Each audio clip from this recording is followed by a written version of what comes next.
Today we're going to be talking about this well-known section of Capital, the commodity fetish, the fetishism of the commodity and its secret. In some cases, this is all people read of Capital, so it's certainly the most famous part of the text. But while I think that it's important to not reduce all of Capital, I mean it's a 3-volume, about 1,000 pages each book. To this one chapter, it is important to have an understanding of what's going on with fetishism and reification.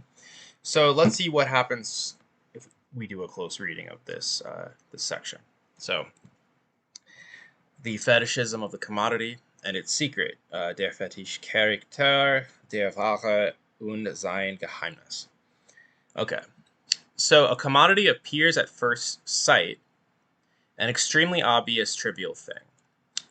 So I've mentioned before that that in German there are different words for appearance. There's one that is more in the sense of seeming to be, and then there's another that's more in the sense of like someone steps onto the stage and makes their appearance, right? So the thing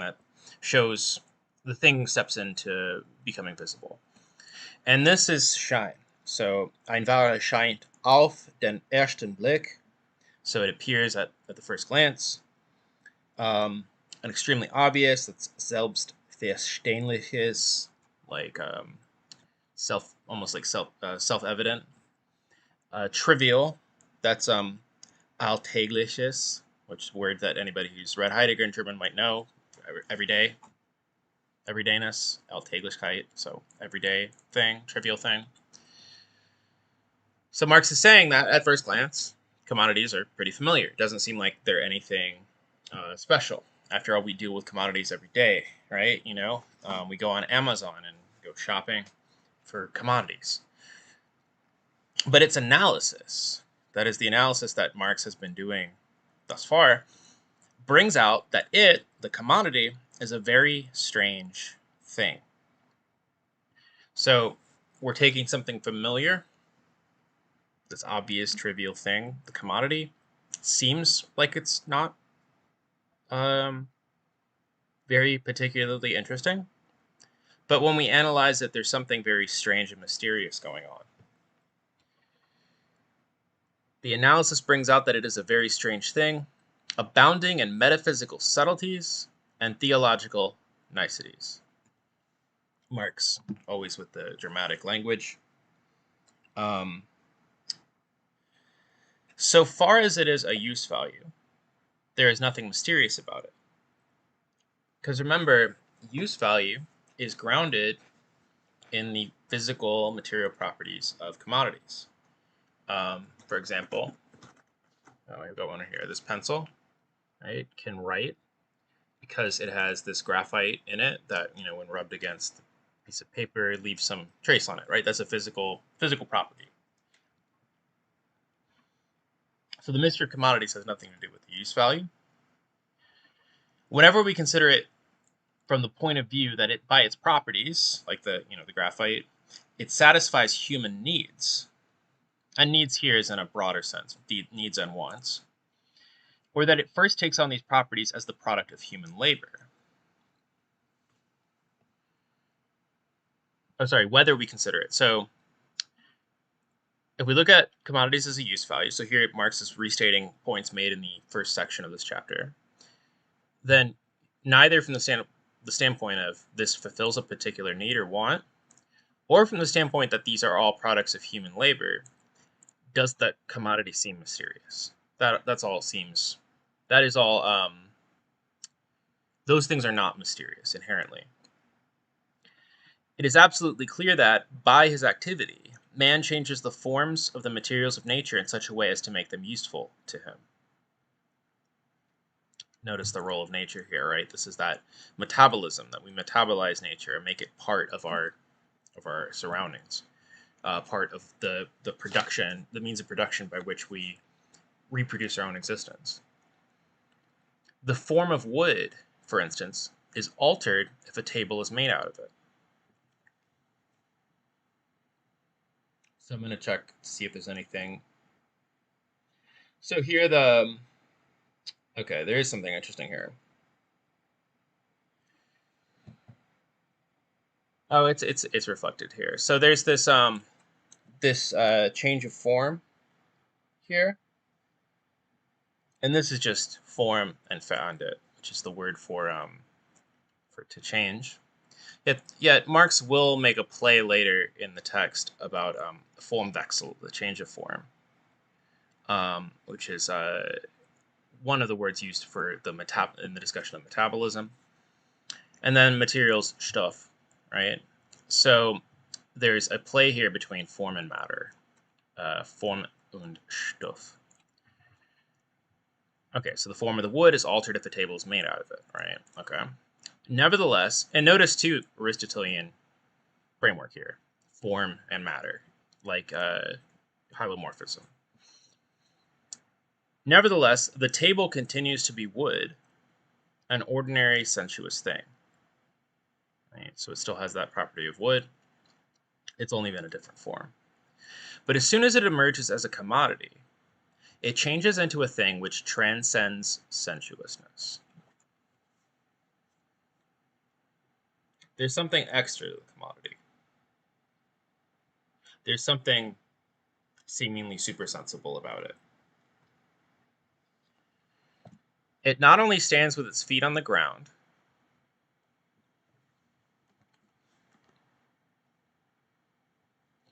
es steht nicht mehr mit seinen Füßen auf dem Boden, so quite literally, it stands with its feet on the ground. But in relation to all other commodities, it stands on its head and evolves out of its wooden brain grotesque ideas, far more wonderful than if it were to begin dancing of its own free will. Marx, always being literary, this is, of course, an allusion to Goethe, to the magician's Sorcerer's Apprentice. That's what it's called. Not Magician's Nephew. That would be C.S. Lewis' Chronicles of Narnia. But Sorcerer's Apprentice, from you see in Fantasia with Mickey Mouse and the brooms dancing. That's a poem by Goethe, where the magician is away and the Sorcerer's Apprentice brings like the brooms to life to do the work on their own, and it all goes chaotic. And so there's this idea of commodities coming to life here.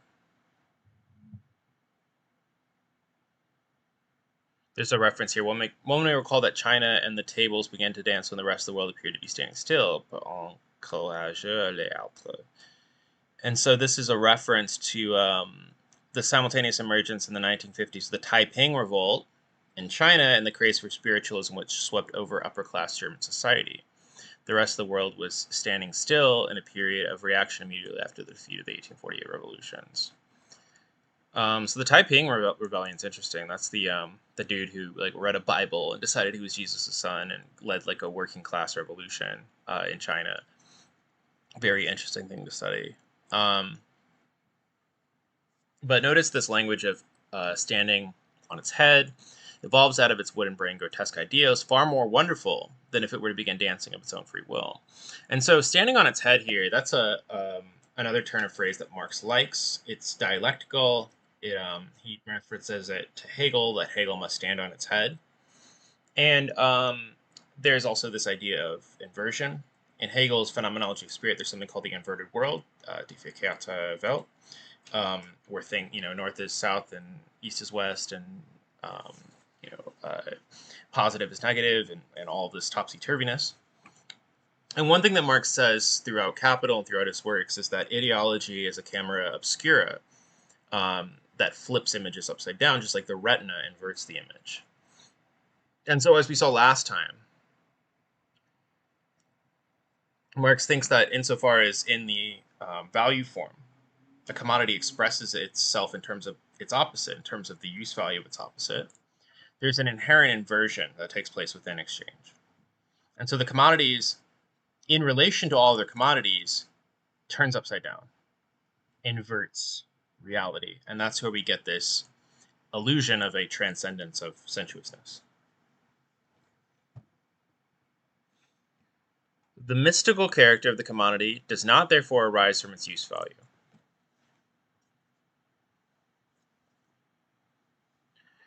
just as little does it proceed from the nature of the determinants of value.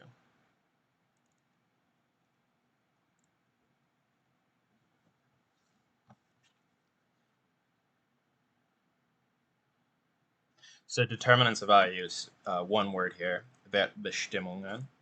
Bestimmt is like to determine. It can mean particular. Inhalt is just oh yeah, so it's not nature is a bit of a stretch here. So it's not Natur, it's Inhalt, which is like content. In Hegel, be opposed to form and content. And so the determinants of value here, what's that? Will that be socially necessary labor time, and also the relations of commodities to each other? So he's saying that the mystical character does not come from use value, nor from socially necessary labor time. For in the first place, however varied the useful kinds of labor or productive activities, it is a physiological fact that they are functions of the human organism, and that each such function, whatever may be its nature or form, is essentially the expenditure of human brain, nerves, muscles, and sense organs. So there's some materialism for you.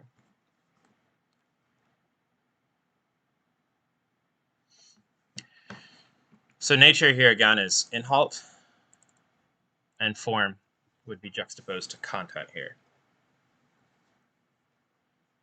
So nature should be better translated as content.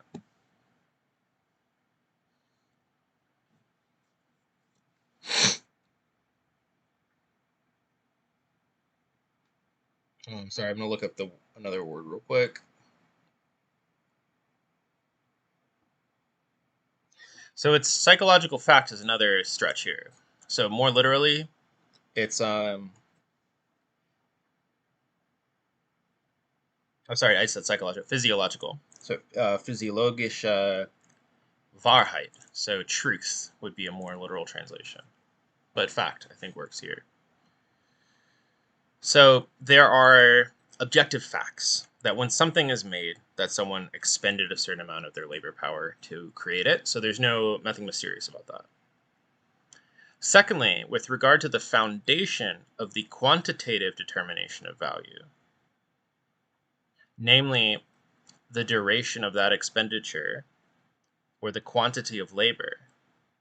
So duration of expenditure would be like how long is the working day. Quantity of labor would be like the amount of laborers altogether with that duration. This is quite palpably different from its quality. In all situations, the labor time it costs to produce the means of subsistence must necessarily concern mankind, although not to the same degree at different stages of development.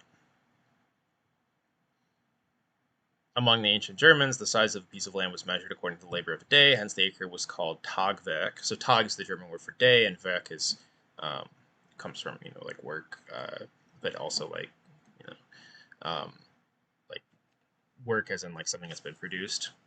Taglana, Mannwerk, Mannskraft, Mannsmaid, Mannshaupt. All right, so we're going into like Old German here.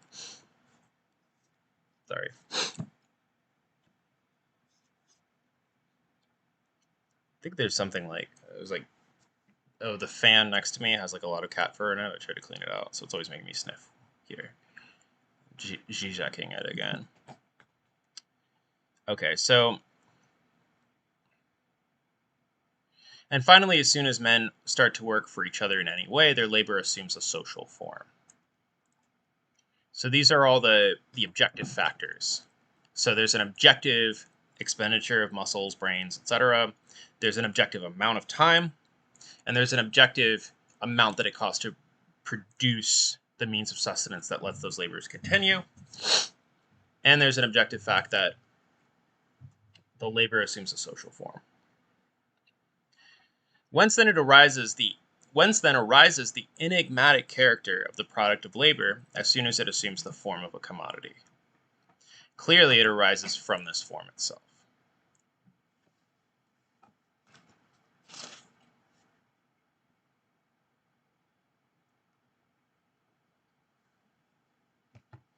So form of the commodity in German is one word, Warenform, commodity form.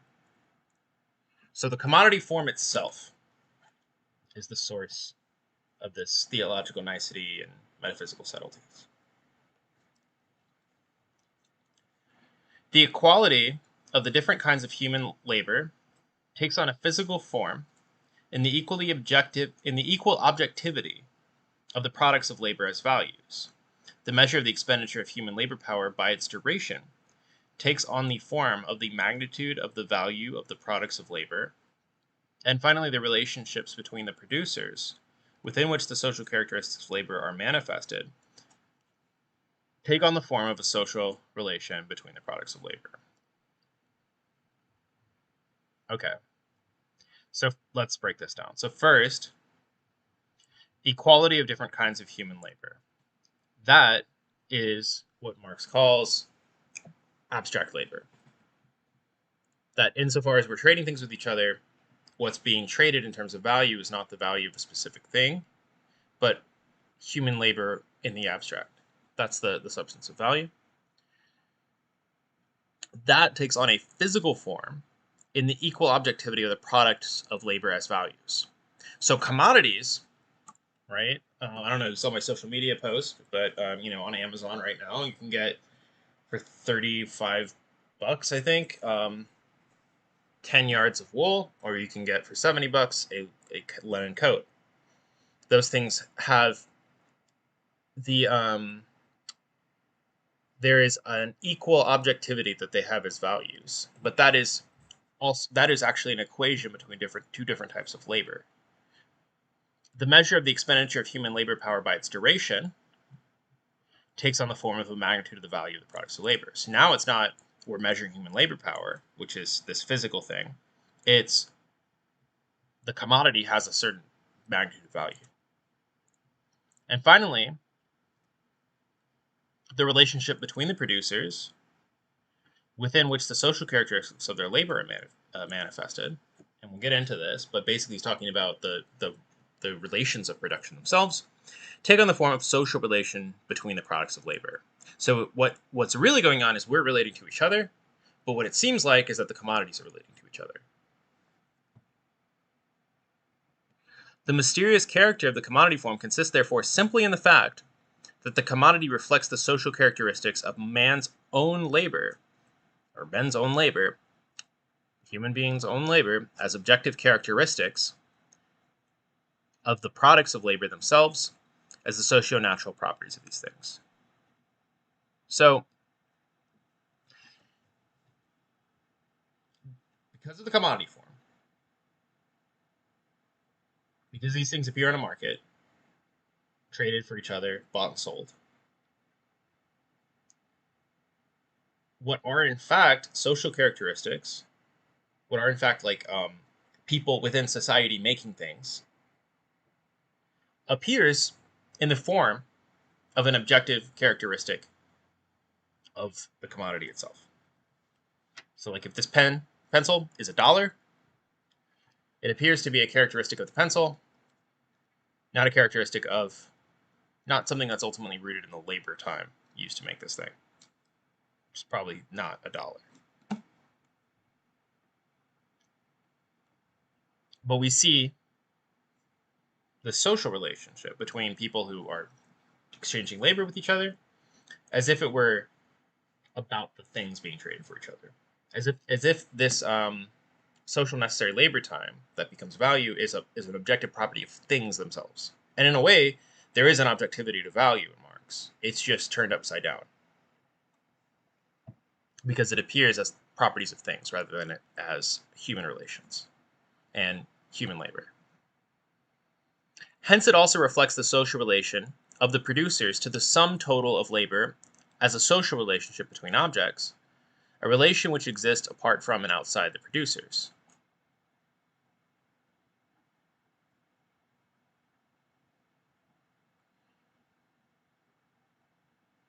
So, this would be like the society on a larger scale being reflected in the commodity. Through this substitution, the products of labor become commodities, sensuous things that are at the same time supersensual or social. That's the substitution whereby social relations appear to as relations between objects. That's reification or fetishism. In the same way, here we go, the impression made by a thing on the optic nerve is perceived not as a subjective excitation of that nerve, but as the objective form of a thing outside the eye. In the act of seeing, of course, light is really transmitted from one thing, the external object, to another thing, the eye. It is a physical relation between physical things. As against this, the commodity form and the value relation of the products of labor within which it appears.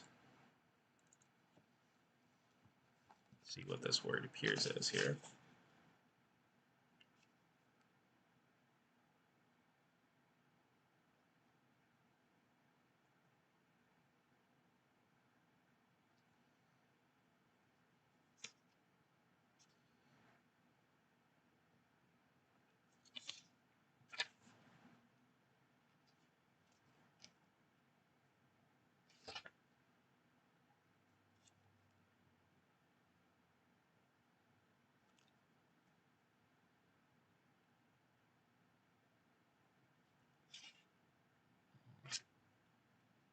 I think I'm lost here. Hold on. So this starts with the mysterious character. Okay, so it's this paragraph. All right, found it.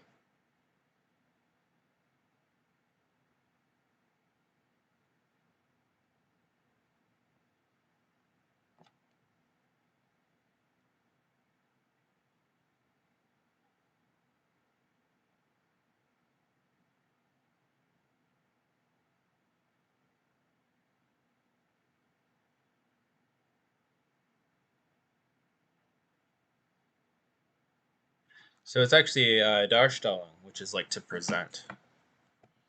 So it's not. It's a slightly different term. It's not exactly appearance, but it's more like presentation.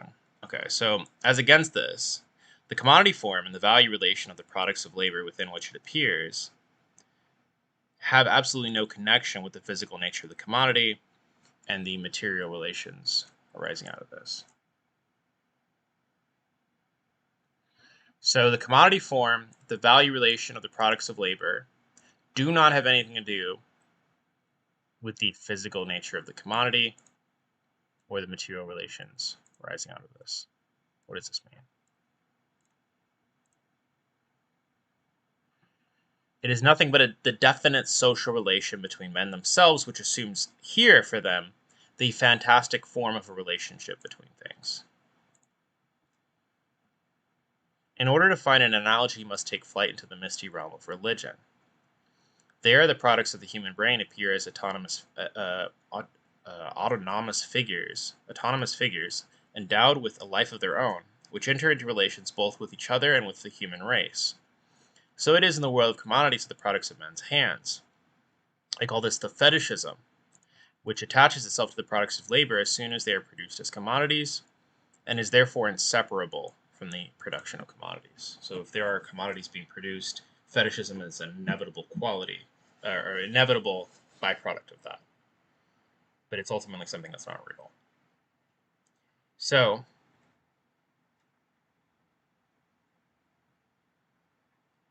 when the thing appears in the eye, it's not perceived as the thing exciting the eye, but as the image of the thing itself.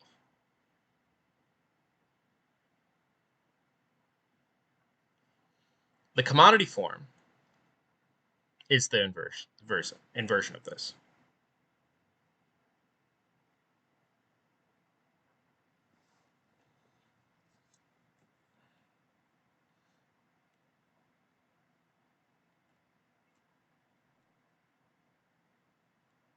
I think.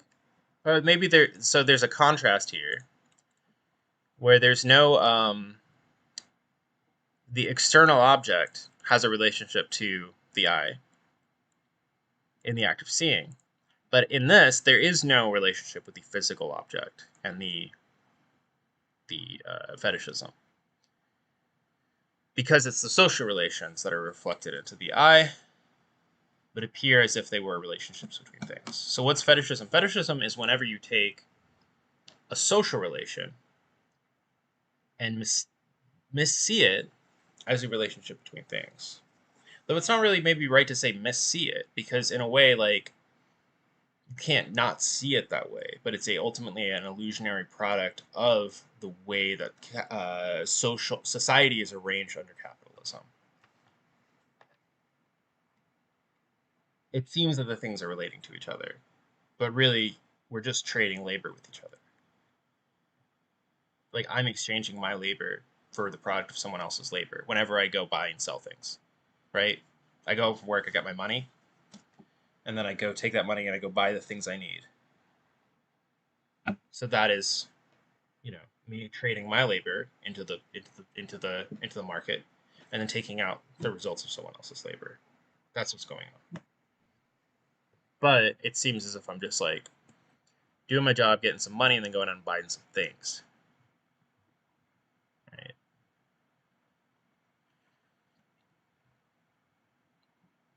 As the foregoing analysis has already demonstrated, this fetishism of the world of commodities arises from the peculiar social character of the labor which produces them. That has to do with the socially necessary labor time, I believe, here, and then also that they enter into a market, and that that labor itself is abstracted through the value form. Objects of utility. So objects of utility here is Marx's term. It's Gebrauchsgegenstände. So it's just like things that are only use values and not commodities, not use values and values. Objects of utility become commodities only because they are the products of the labor of private individuals who work independently of each other.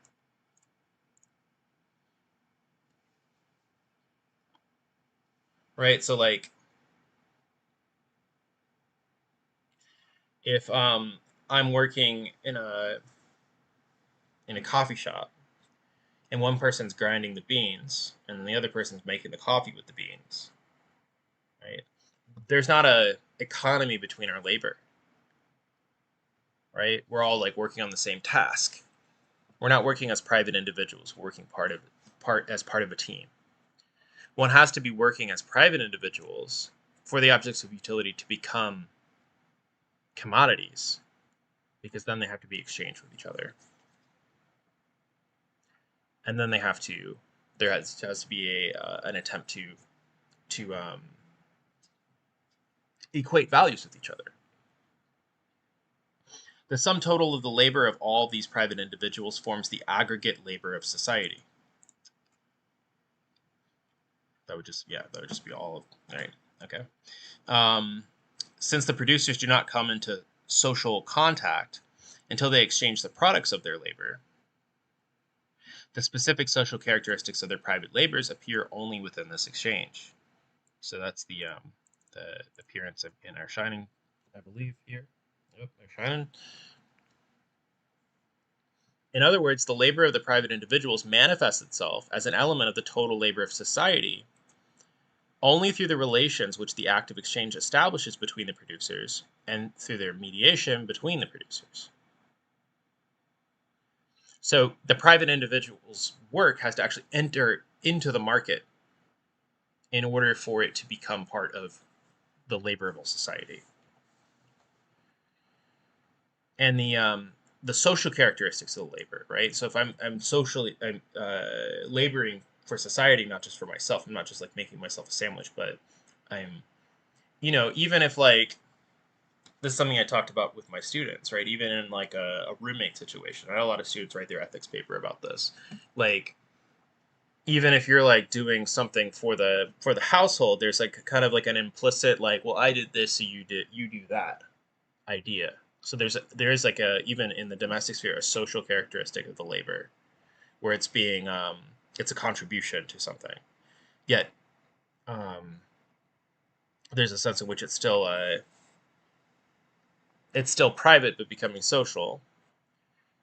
Even like a gift, you could say, is like, there's an obligation to like give back if you receive a gift, right? So that's a way in which like something private becomes social. But through a market, private labor becomes social as well, and it becomes part of the totality, or the total labor of society. To the producers, therefore, the social relations between their private labors appear as what they are. That is, they do not appear as direct social relations between persons in their work, but rather as material, dinglich, relations, so thingly, relations between persons and social relations between things.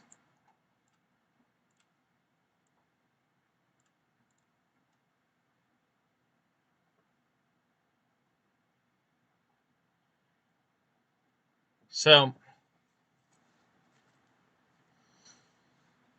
yeah, so material shouldn't be read in the material sense. Thingly relations between people, and people-y relations between things, basically. Um,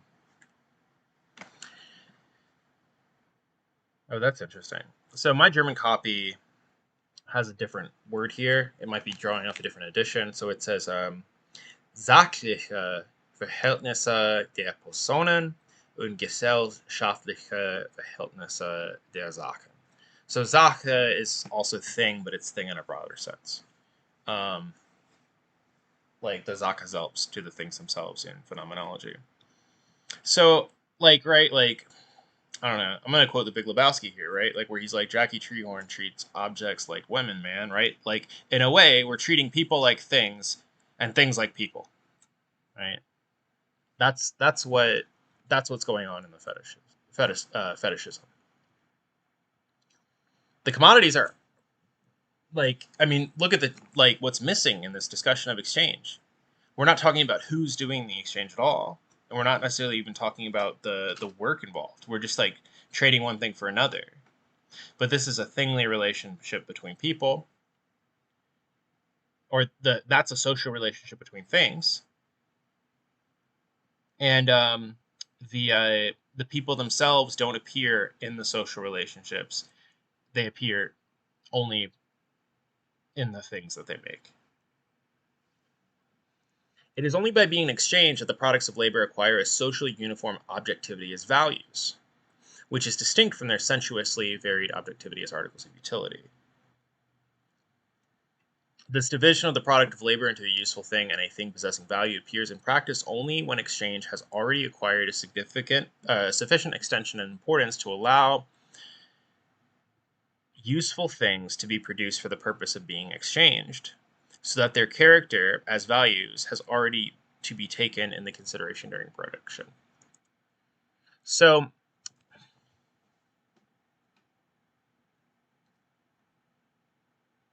the contradiction in the commodity, the opposition, the two exclusive sides, use value and value slash exchange value. For this opposition to actually like become dialectical, production itself has to be determined by exchange. One has to be producing for the sake of exchanging.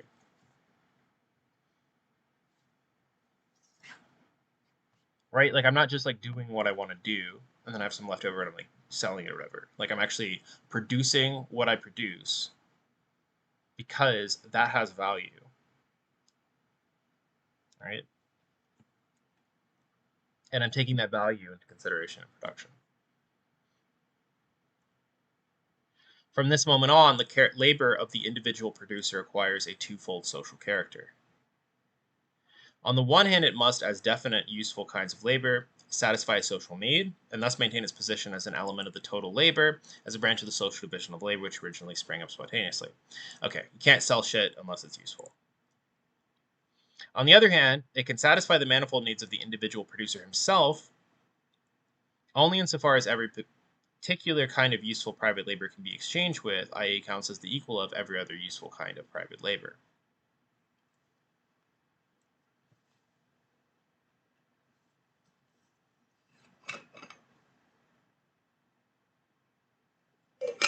For me to produce just for value, everything has to be equated with everything else in the market. right?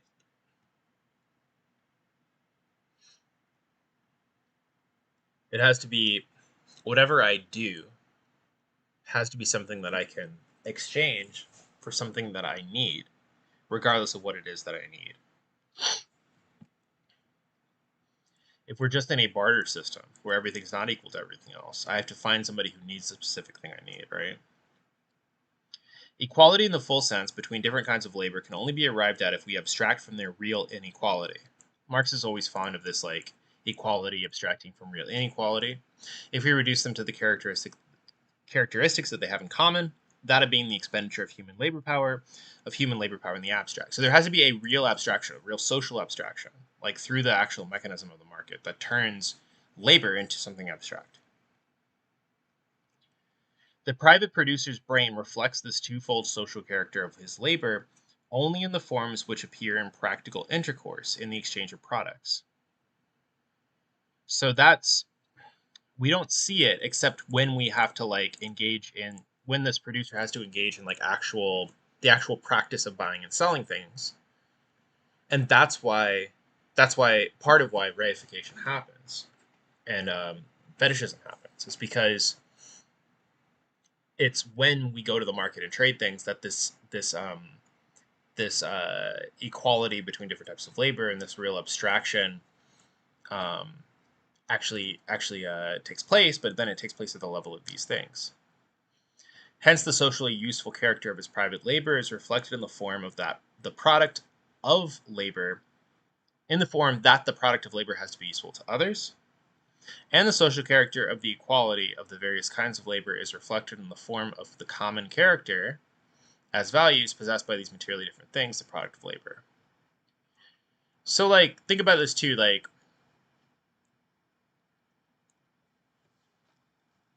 you go to a market and you're like, oh, like, there's an excess of supply and not enough demand, right? And you could think about this as just like a like the thing is like rising or falling. But what's really rising or falling is like the people who have a use for that thing, right?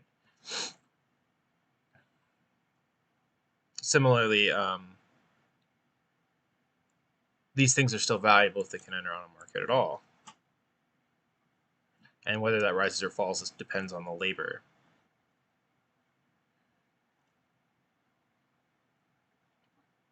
Men do not therefore bring the products of their labor into relation with each other as values, because they see these objects merely as the material integuments of homogeneous human labor. Let's look up this word.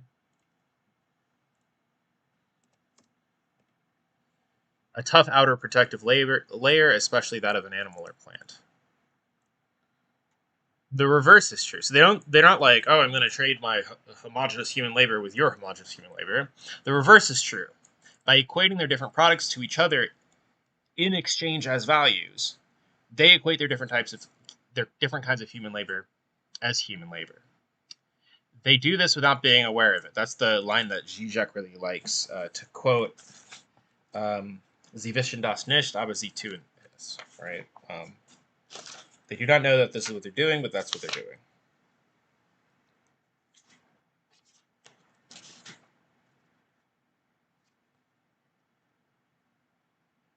Sorry. Yep. Okay. So when we trade things with each other, or when we buy and sell things, we're not thinking about it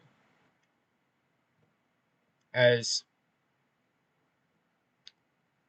we're not thinking about this as a giant like equation that is a metabolism, different forms of labor um, being exchanged with each other.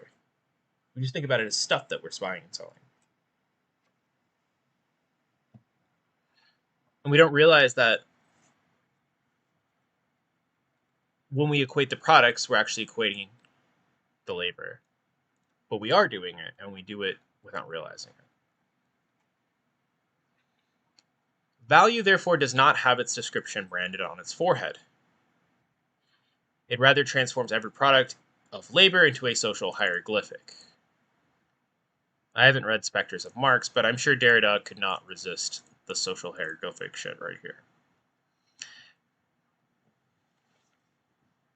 Right? You know, Hegel, the secrets of the Egyptians were secrets of the Egyptians themselves. there's a there's a sense in which there's a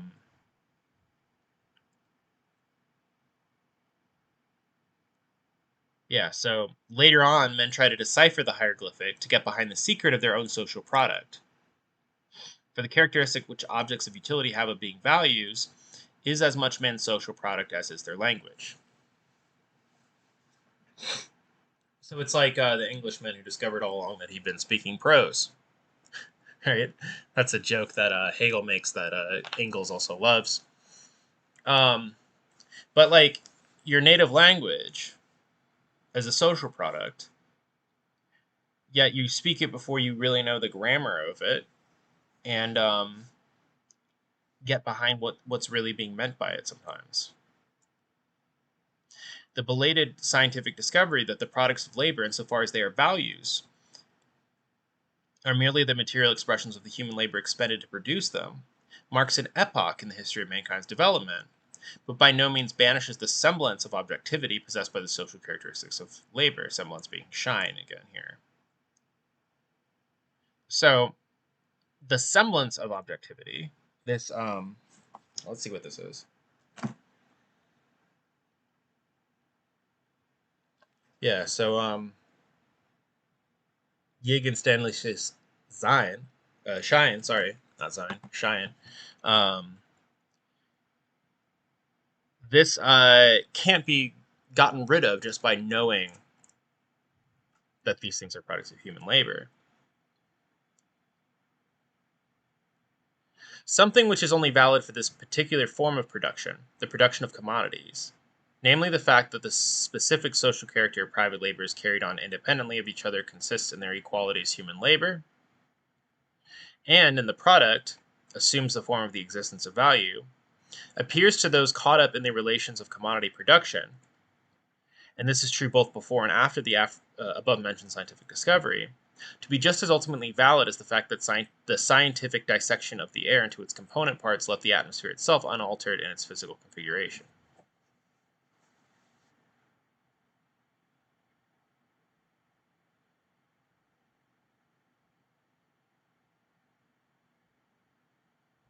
So,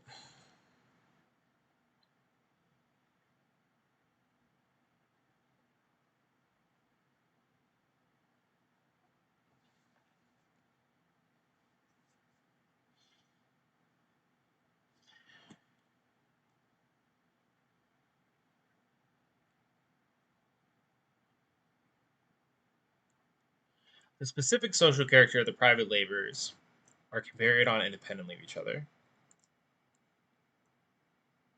but their social character is that they're all equal as human labor, and that lets them be produced for the sake of exchange. That lets us produce for the sake of exchange.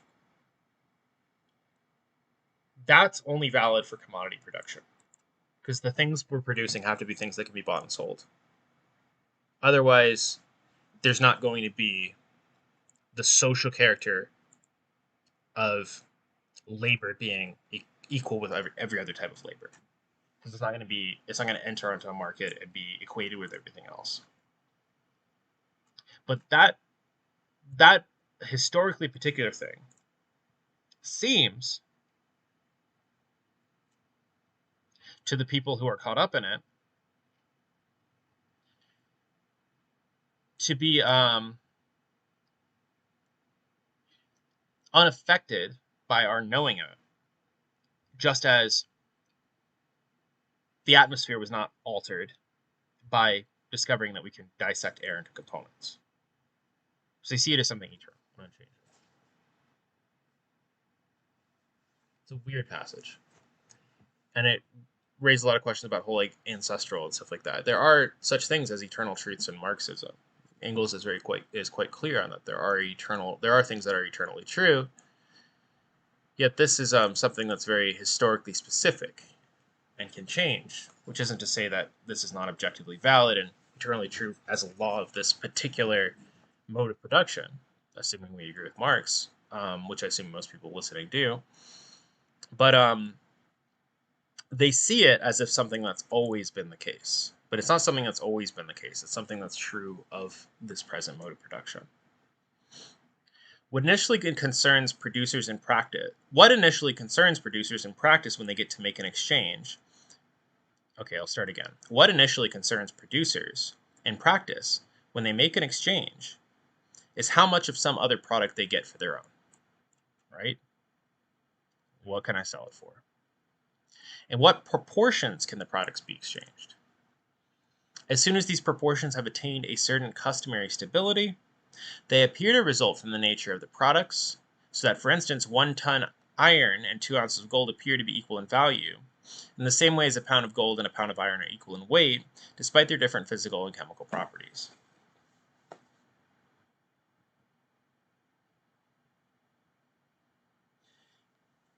Classical economics today has no account of value in this sense, just to bring it up. Like, even the bourgeois economists of today, they just see value as whatever somebody's willing to pay for it. It's completely subjective. They see it as resulting from the nature of the products, and also but more they put it on human choice, choosing to pay a certain amount, as if like consumers have that much say in it.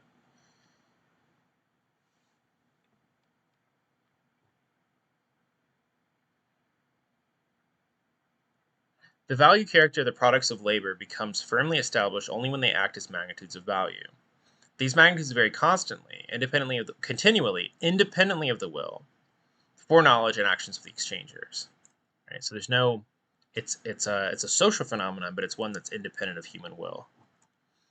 Their own movement within society has for them the form of a movement made by things, and these things, far from being under their control, in fact control them.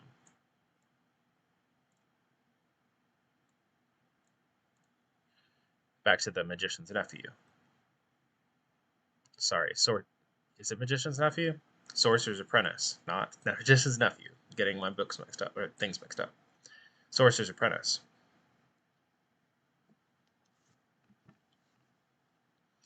The production of commodities must be fully developed before the scientific conviction emerges from experience itself that all the different kinds of private labor, which are carried out independently of each other and yet as spontaneously developed branches of the social division of labor, are in a situation of all-round dependence on each other, are continually being reduced to the quantitative proportions to which society requires them. Marx has already said this, right? You have to have commodity production be the main mode of production in society. And then we get this scientific conviction, which comes from experience, of the reduction of these different types of private labor. The reason for this reduction is that in the midst of the accidental and ever-fluctuating exchange relations between the products, the labor time socially necessary to produce them asserts itself as a regulative law of nature. So now we have a regulative law of nature, socially necessary labor time. In the same way, the law of gravity asserts itself when a person's house collapses on top of him.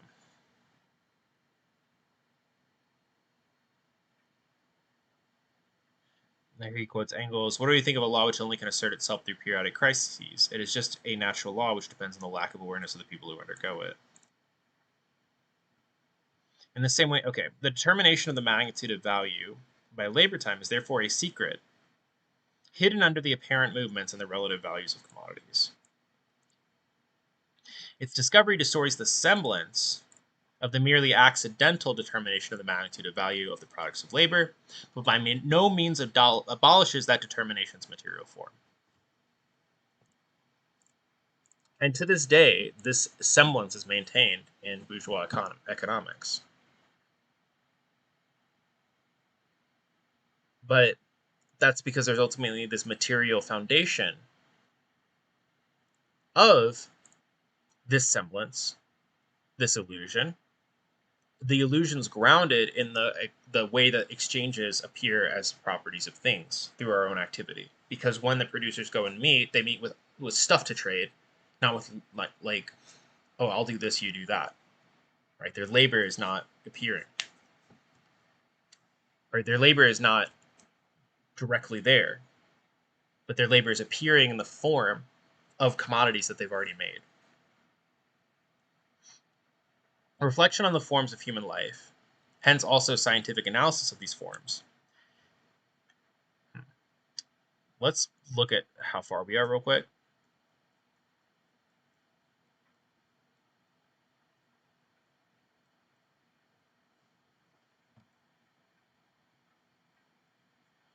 Yeah, it looks like we got through a big theory chapter.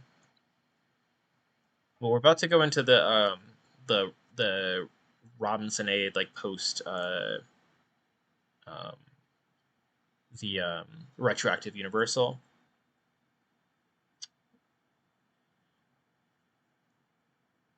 So maybe that's a good stopping point.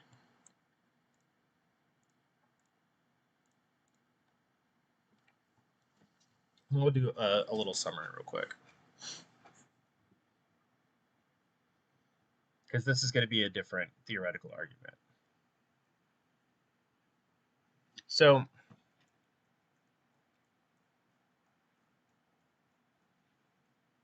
what's fetishism, generally speaking?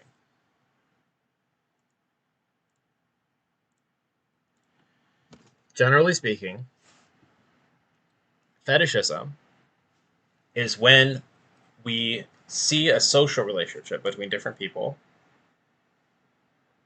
as a relationship between the things rather than between the people.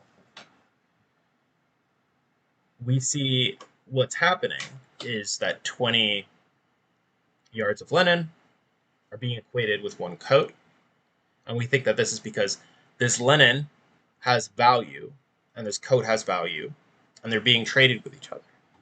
And we might come up with explanations for that by saying, like, well, people value linen this much, or people value coats this much, or whatever, right? But this is misrecognizing what's really going on. What we have is that somebody has put their labor into making a coat, and that takes them a certain amount of time, given the level of development of society, and that someone else has put their time into making linen. The labor in that linen is then being exchanged for the labor in that coat. And so we have a trade. You make me coat, I'll make you linen. But because these things are produced as commodities, because these things are produced for the purpose of them being exchanged for ultimately money to buy any other form of labor or any other product of labor, thus transforming the labor into the linen, into labor for anything, labor in the abstract for anything of equal value. Because we deal with these as objects when we go on the market and trade them with each other, we ultimately experience this as a relationship between things and miss the relationship between people underneath it all. That's fetishism. So